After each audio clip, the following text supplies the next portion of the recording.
আজকের রেসিপি চিংড়ি মাছ দিয়ে কচু পাতা মাখা। সেই স্বাদের, আপনারা দেখতে থাকুন, রেসিপিটা আপনাদের সঙ্গে শেয়ার করছি। গ্যাসের মধ্যে হাঁড়ি বসিয়ে দিয়েছি, গরম জল হয়ে গেছে। এবার নুন দিয়ে দেবো, দিয়ে এক এক করে কচু পাতাগুলো দিতে থাকবো, সিদ্ধ হতে থাক ততক্ষণ।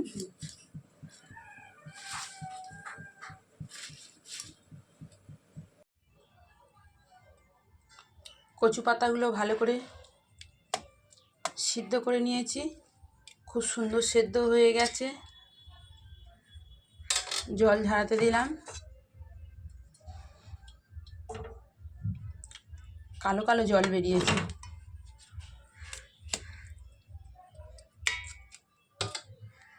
কড়াই গরম হয়ে গেছে, এখন তেল দিয়ে দেব, পরিমাণ মতন শুকনো লঙ্কা দেব, একটু ভাজা করে নেব। ভাজা হয়ে গেছে, এখন তুলে নেব।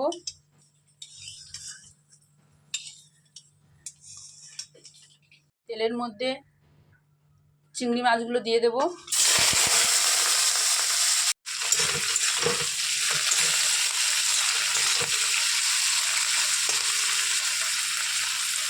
চিংড়ি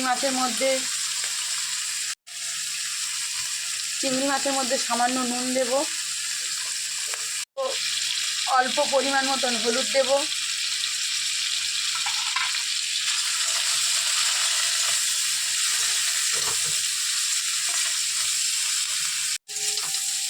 চিংড়ি মাছটা বেশি ভাজবো না, বেশি ভাজলে শক্ত হয়ে যাবে, একটু হালকা ভেজে তুলে নেব। এখন তুলে নেব চিংড়ি মাছগুলো।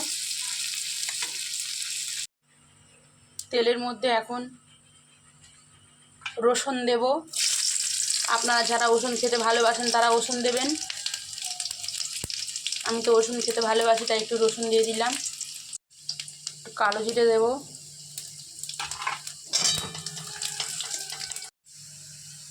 পেঁয়াজ কুচি দেব,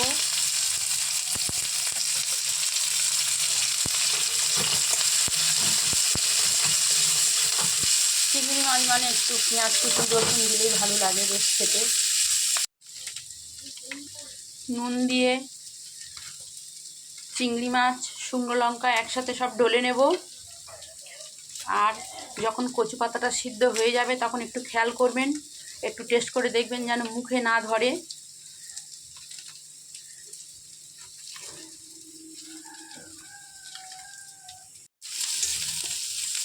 পেঁয়াজগুলো এখন সব ভাজা ভাজা হয়ে গেছে,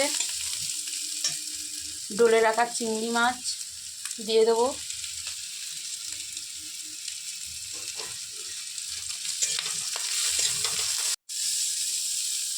এখন ভাজা ভাজা হয়ে গেছে,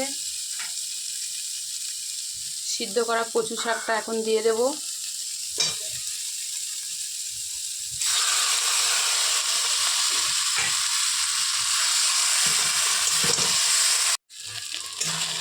কচু শাক প্রায় হয়ে এসেছেন, আপনারা এইভাবে করে খাবেন।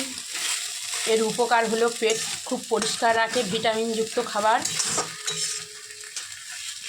এই শাক মাখা একসাথে পেয়ে গেলে আপনি একসাথে এক থালা ভাত খেয়ে নেবেন, এক নিমিষে ভাতের থালা শেষ। একবার এরকম করে খেয়ে দেখবেন। এখন চিংড়ি মাছ দিয়ে কচু পাতা মাখা রেডি। সবুজ সবুজ হয়ে আছে, আমার তো দেখতে খুব ভালো লাগে, খেতেও ভালো লাগে। টেস্ট করে দেখলাম, স্বাদ ছিল সেই। ভিডিওটা যদি ভালো লেগে থাকে তাহলে একটা লাইক শেয়ার কমেন্ট করবেন। সবাই ভালো থাকবেন, সুস্থ থাকবেন, টাটা।